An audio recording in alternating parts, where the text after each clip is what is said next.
I mean, it's going to be interesting to see what they do, but I think new stories. Here's my question: since they decided they're going to try to bring in Mara Jade, but they already made it clear she's not with Luke, my theory is Mara Jade gonna be a lesbian?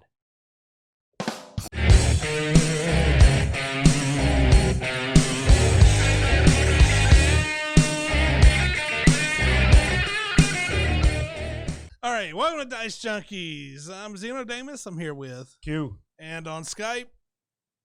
We got Blood Axe. Awesome. Who's All right. been here. And now that we can actually be heard, I'm gonna bring up that subject again of firing you as host and giving it to Blood Axe. All right. Let's get started. First off, let's talk some Star Wars. I figure go ahead and throw Blood Axe, the new host, under the bus. Yeah. What do you think about Star Wars, Blood Axe? So we actually have Apex Legends Studio Respawn, which is also a subsidiary of EA, is announced that they're doing 3 more Star Wars games. So Blood Axe, I may have to finish Fallen Order. I've already finished it. I said I may have to finish it. I'm close to the end, but not done. Yeah. So what I've been able to research is there's 3 games, which one's the sequel to Fallen Order, which I think deserved a sequel. I really enjoyed the story. It was almost like a Metroidvania game, going back and forth to planets once you get new abilities. I really liked the Night Sister from Dathomir. I thought she was really interesting, the witch. And I really hope that they go in the vein of KOTOR and let you start bringing in a couple of your followers and level them up using dialogue to possibly help them to learn how to become a Jedi potentially. I think would be a good direction for this to go. So yeah, I think this game, which was surprisingly well done for an EA title with no loot boxes, was a fun play. Clunky combat was okay, but the platforming was a little bit on the challenging side because it wasn't very clean, very crisp.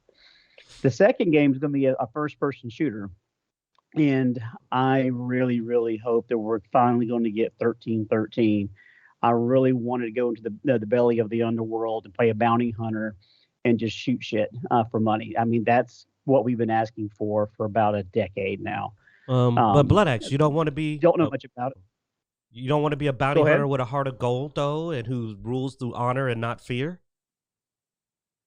No, it's respect and not fear. And no, I had no desire. I mean, that's a completely different conversation. We probably need to do a separate video on the Book of Boba Fett entirely. But no, I want to be the badass that was terrifying in The Empire Strikes Back. No, that's what I want to play. Disintegration. But the third game, no disintegrations. But the third game, and the one that's making me kind of scratch my head, is going to be a strategy game. Are we getting like StarCraft for Star Wars, or like a Civ type game? I don't know what strategy method they're going to go down. Being that they're the ones I think that created, really excited about that one. They did XCOM, so we may see a XCOM style strategy. But Star Wars has no strategy. They never used a strategy in any movie. That's like the one thing I never think of is Star Wars' strategy. Clone Wars, no. Clone Wars had a lot of strategy involved in the animated series, but they also did the Civilization games. So yeah, there's that kind of concept, and I don't know if I want to make Star Wars cities and go attack with Jedi or Sith. That just doesn't seem interesting to me. I'm sorry, Civ, and they're not the ones that did XCOM. That was for Firaxis Games that did XCOM. They were talking about so shooter. I don't know. So that one's I don't know if I'm be as interested in, but definitely I'll end up playing Fallen Order 2. And with EA having the agreement with Xbox, hopefully it'll be on Game Pass. I'm going to wait for it on Game Pass. I'm not going to buy it, but if it comes out on Game Pass, that's if it there's nothing to carry over from the first game because it's a linear story. But still. I mean, the only way that they're going to get my money from me, or full price money, is if they did a really good job on another, KOTOR 3. RPG like KOTOR style game. And honestly, even then, I can't pay for it until after it's released and I get some good reviews on it because I don't trust the company anymore. Like when it comes to the Star Wars franchise, Lucas Games says they're vetting all this stuff, but I don't trust Lucas Games. So there's no way they're getting pre-order money out of me on any of this stuff.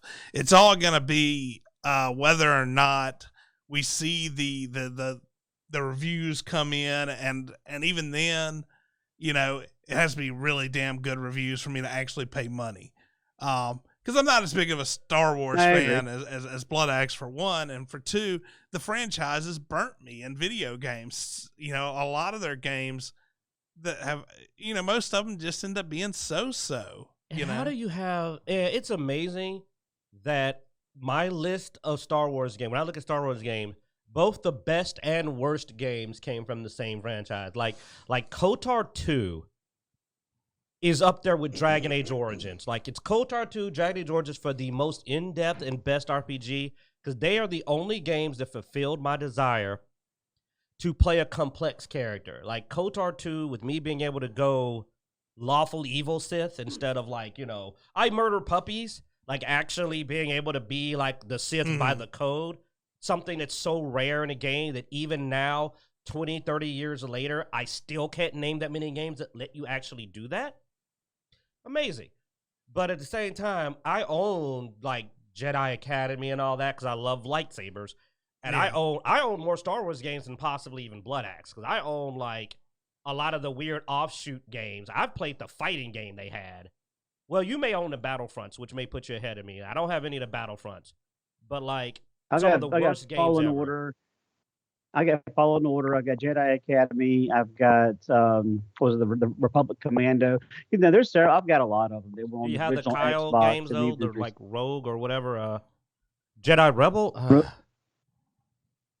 The ones with the guy. I forgot his name. Something. It's been a while. There's a series of games about this one ex-Jedi and uses a lightsaber and a blaster. And I played all of those, and they were pretty meh. But the main point is that... And I also have the Force Unleashed 1 and 2. So, I've got a good chunk of the Star Wars games. Force Unleashed is anime Star Wars, man. Woodenby says more VR content would be nice. We could use another Beat Saber. That actually looks fun. That reminds me of the good old days when we play Guitar Hero, but with lightsabers. So I could do that.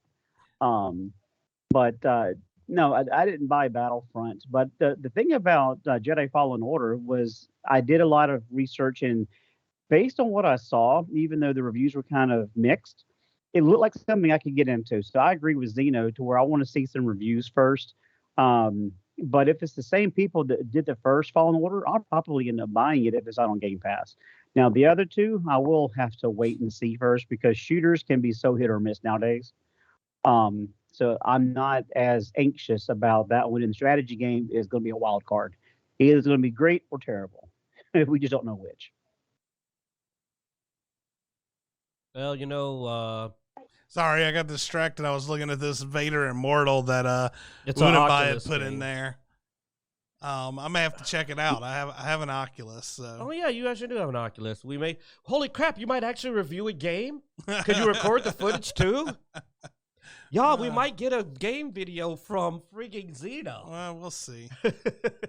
That looks badass. So you use Force powers as Darth Vader to do stuff. That's pretty cool. Good share. Thank you. Yeah, we might have to check that one out, Woodenby. Thanks. All right. Is that the end of our Star Wars talk? I mean you said it best. Like this and the drumming simulator we saw, the video of just like the drumming simulator. Yeah, no. Oh no. That new trailer just that's the only thing they showed that looks like action in that. So I'm calling it the drumming simulator. I will say, dude, it was some good beats though, man. Oh no, like you know what? They should just make that a musical game. That's just it is. It's just I have no desire to play Eclipse at all. I mean, there's nothing in that made me go, "Ooh, I got to play that." I'm not interested in that. They can The biggest threat You to can have Eclipse. it. I don't want that one. The biggest threat to Eclipse is that they have it scheduled so far in the future that it may suffer from the Serious Sam and the I forgot the name of the other game, but like where it's like your game's outdated by the time it comes out because you started developing it 5 years ago. So like that's the real threat is that like it's so far in the future. What the heck's it gonna look like compared to current tech when it comes out? Like Duke Nukem 3, yeah. That was it, Duke and, Nukem. I should have known, but you know, yeah. Like comes out and everybody's like, yeah, this would have been great 4 years ago, but like we're all virtual reality now. You know what I'm saying? Serious Sam was usually behind because it was actually a cheap game, so they would take whatever they could get cheap as as the latest mass produced core, and just build off of that. So. I think it'd be funny if Starship Ghost finally came out and it's like 64-bit, like it actually is from that time. They just put out Starfish.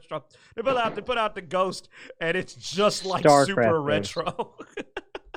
And everybody's just Starcraft like, Ghost. "What the hell?" Yeah. Yeah. Anyway, I got to correct you on that one. Anyway, Oh my thanks for God. watching, We're guys. Be terrible. sure to check out Dicejunkies.com for links to everywhere we can be found online. Right, let's do that dirty and then throw it up like, "Hi, son.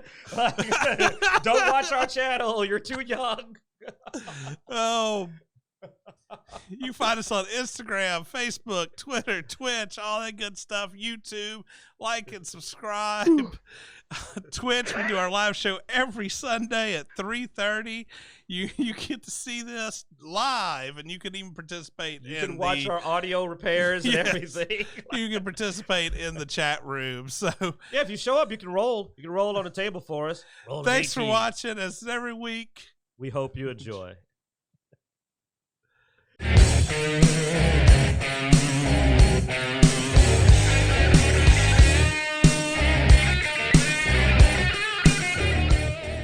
Well, here, you know what? I just realized what I'm going to call it. Like, sports games from EA are the roguelikes of sports games. Because every new game, you lose all your shit and start over. Because that's what happens.